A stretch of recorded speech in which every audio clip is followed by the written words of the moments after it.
All right, so I was supposed to wait for some of the kids before I tore into this anymore.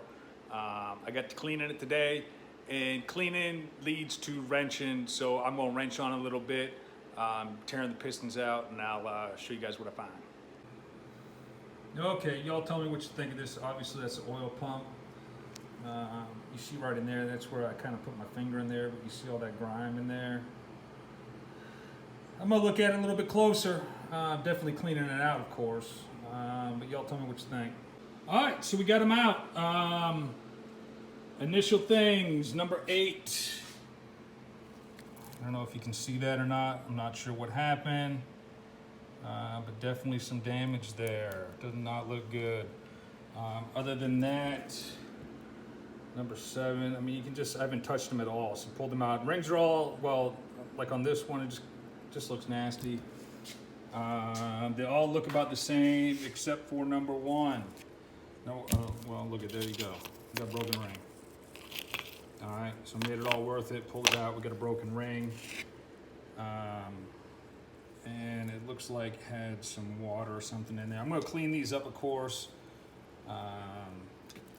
And so curious to get what you guys think could have caused that. If you hold on one second, I'll show you the crank. All right, I don't know which side is better to view this on. Not seeing anything really, I mean, other than the fact that I'm making it dirty now, but not seeing anything on there that looks like it's damaged. One thing I am curious about, get a rag.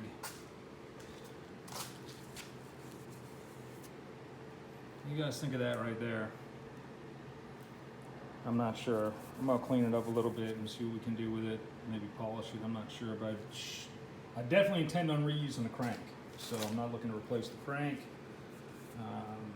Just kind of curious what you guys think about that. That number 8 though, like I said, I don't see anything in here. I mean, once I get the crank out, I mean, I can look at the block a little bit closer, but we'll find out. All right, so we got 7 and 8 here. 7, 8. Let's see if we can't stand them up. One of these things does not look like the other. So that's the one with the damage on it. I'm showing you, just wiped it down. Yeah, looks like a bent con rod to me. Could be wrong. If I'm wrong, y'all tell me. But looks about as crooked as a dog's hind leg right there. Telling you what, she ain't going back in. All right, so got them somewhat cleaned up. I'm not going to clean them up that much more because we've got that bent con rod. So I'll probably do a little bit of cleaning on them, get some part numbers, probably do some miking to make sure. Everything looks pretty standard though, but I'll mic it just to make sure so when I order new pistons and rods and rings and get what I need. Still got to clean this guy up. He's looking pretty nasty in there. Next up, I'm going to pull the camshaft, which is right down there. And I still got to look at that. I'm going to pull the crank out because I want to look at the bearings anyway.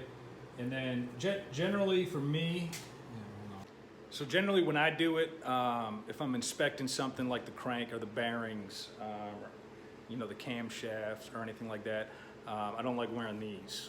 Okay, wearing these now because I was doing a bunch of cleaning for bare hands. There's a lot to be said for actually being able to feel that. Visually, it might not look that good, but you know, what's it feel like? And of course, I'll mic it. You know, we'll mic it and see if there were, you know, what kind of got any tolerances in, or any deformity in there.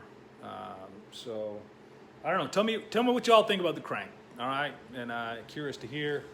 And I'll see y'all later.